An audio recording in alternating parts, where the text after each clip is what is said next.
एक समय की बात है, सूर्य भगवान की रानी के मायके से खबर आती है, परंतु रानी सा को मायके जाने का मन नहीं थी।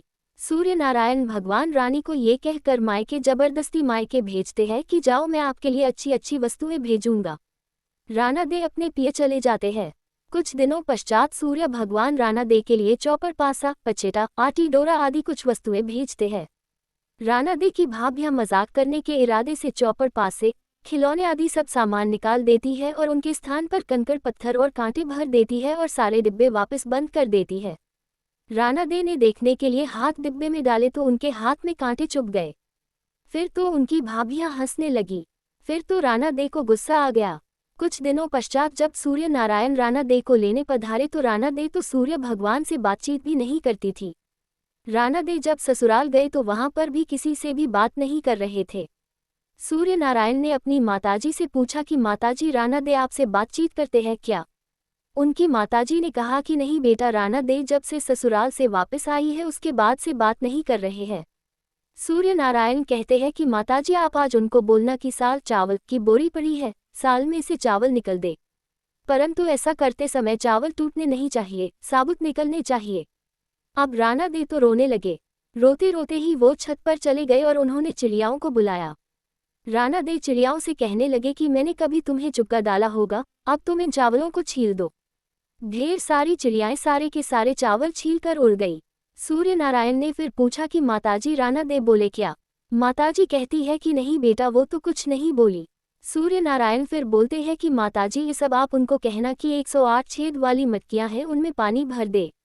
राणा दे तो वापस से रोने लगे। तालाब पहुंचकर भी वो रो ही रहे थे।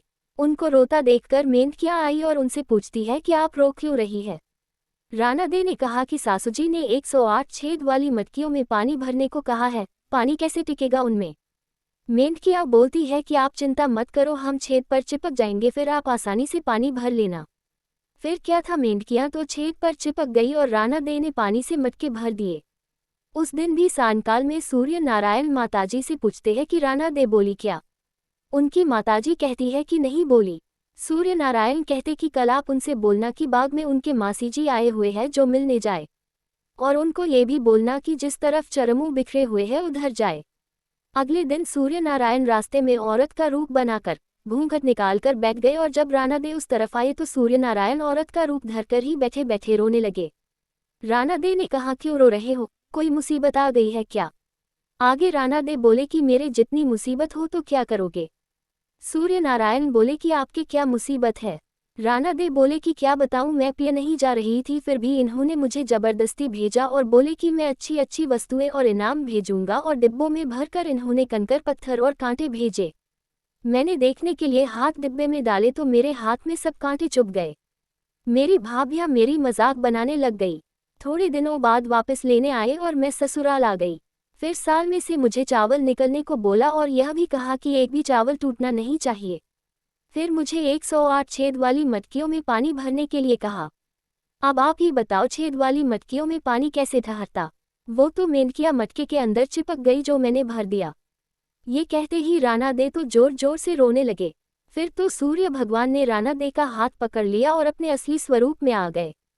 सूर्य भगवान बोले, चुप हो जाओ राणा दे, मैंने तो डिब्बों में चौपर, पासा, आती डोरा, मिठाइयाँ और अच्छी अच्छी वस्तुएं भेजी थी। आपकी भाभियों ने ही मजाक करी होगी, मैंने नहीं करी थी। ये बात आप पहले ही बता देते तो इतनी मुसीबत नहीं झेलनी पड़ती। प्रेम से बोलिए सूर्य नारायण की जय। पुराने समय की बात है, सूर्य नारायण भगवान की जो माताजी है वो एक दिन प्रजापत के पास जाती है और बोलती है कि हे प्रजापत, हमें 2 पर्दे वाली हांडी बनाकर दे दे। प्रजापत उन्हें वैसी हांडी बनाकर दे देता है। एक में तो वो मीठी खीर बनाते हैं और एक में खट्टी और खारी राब बनाते हैं। ऐसे करते करते काफी महीने हो जाते हैं। राणा दे तो बहुत कमजोर हो जाते हैं। सूर्य नारायण ने उनसे पूछा, राणा दे आजकल आप ज्यादा ही दुबले हो गए हो, क्या बात है? राणा दे बोलते हैं कि क्या करूं, मुझे खाना नहीं भाता है, खारा और खट्टा लगता है। सूर्य नारायण कहते हैं कि नहीं, अपने तो प्रतिदिन मीठी खीर बनती है। राणा दे कहते हैं कि मुझे तो वह खट्टी और खारी लगती है। दूसरे दिन सूर्य नारायण की माताजी थालियां परोसती है। राणा दे चख कर थाली सरका देती है। सूर्य नारायण जब उन्हें ऐसा करते हुए देखते हैं तो वो अपनी माताजी से कहते हैं कि माँ, थोड़ा जल भरना। उनकी माताजी जल लेने जाती है, जितने में तो सूर्य नारायण थालियां बदल देते हैं। सूर्य नारायण जब राणा दे की थाली से खाते हैं तो उन्हें भी खट्टी और खारी लगती है। जब उनकी माताजी जल लेकर आती है तो सूर्य भगवान बोलते हैं कि माओ माँ, आज तो भोजन खट्टा और खारा है। माताजी कहती है कि नहीं बेटा, हमने तो तुम्हारे लिए मिठी खीर रखी थी, कहीं तुम्हारे राणा दे की थाली तो नहीं आ गई। सूर्य भगवान बोलते हैं कि माए माँ, ऐसा अलग अलग भोजन क्यों बनाया।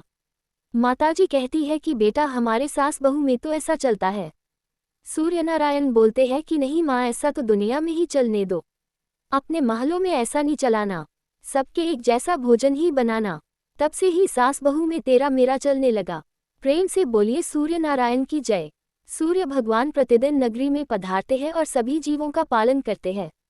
राणा दे सूर्य नारायण से पूछते हैं कि सुबह सवेरे आप धरती लोक चले जाते हैं और शाम होते ही सूर्यलोक पधारते हो, पूरे दिन आप धरती लोक में क्या करते हो। सूर्य नारायण कहते हैं कि मैं सबका पालन पोषण करने जाता हूँ, कीड़ी चींटी को कण देता हूँ और हाथी को मन देता हूँ।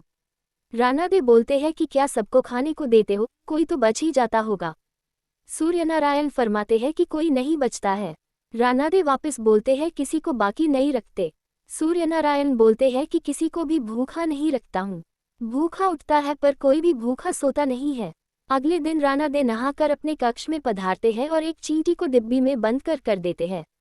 राणा दे प्रतिदिन नहाकर भगवान की पूजा किया करती थी और स्वयं के भी कुमकुम चावल लगाती थी। उस दिन भी उसने कुमकुम चावल की बिंदी लगाई होती है। जब राणा दे डिब्बी बंद कर रही होती है तब उनकी कुमकुम की बिंदी में जो चावल लगे हुए थे उसमें से कुछ चावल के दाने उस डिब्बी में गिर गए और स्नान किए हुए हाथ मुंह पे से जल की कुछ बूंदें उस डिब्बी में गिर जाती है। राणा दे को पता नहीं चला कि डिब्बी में चावल और पानी भी चला गया है और राणा दे डिब्बी बंद कर देती है। राणा दे सोचती है कि आज सूर्य नारायण को बताऊंगी कि देखो ये चींटी तो भूखी बैठी है।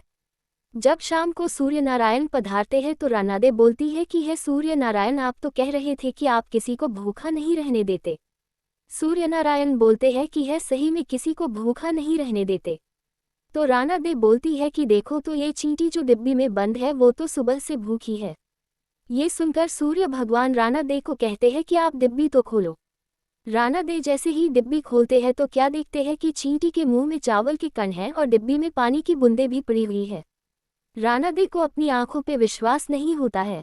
वो सोचते हैं कि हम तो यही सोच रहे थे कि चींटी भूखी होगी, डिब्बी बंद कर रही थी तब तो इसमें कुछ भी नहीं था।